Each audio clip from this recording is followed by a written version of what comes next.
journal vous est offert par KTC Consulting and Multiservice SARL.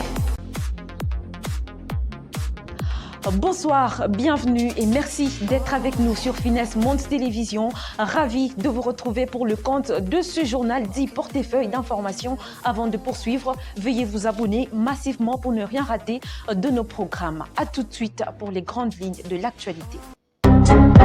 Dans l'actualité ce soir, aux États-Unis d'Amérique, le nouveau locataire de la Maison-Blanche a été investi. Hier, lundi 20 janvier 2025, le président américain a promis dans son discours de mettre fin à toutes les guerres du monde entier. Il a interdit l'homosexualité ainsi que le transgenre aux États-Unis d'Amérique. Il s'est également félicité d'être le nouveau pacificateur du monde. Notez qu'il est le 47e président des États-Unis d'Amérique.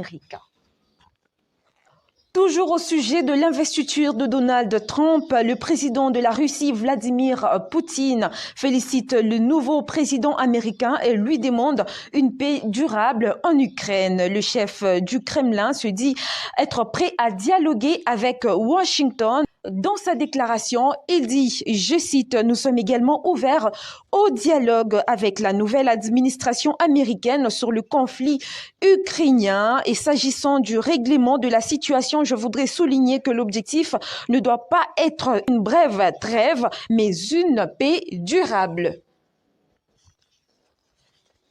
En Afrique, plus précisément en République démocratique du Congo, dans un communiqué rendu public le lundi 20 janvier 2025 dernier, le ministre d'État, ministre de la Justice et garde de Sceaux, Constant Mutamba, a informé l'opinion que dans le cadre de l'exécution des arrêts RPA numéro 331/2024 et RP 44/441/2024, rendus respectivement par la Haute Cour militaire et la Cour militaire de Kinshasa dans la commune de la Gombe, il sera procédé le jeudi 30 janvier 2025 prochain à la vente publique de biens du leader de l'AFC et Corneille Nangaa ayant fait l'objet de confiscation.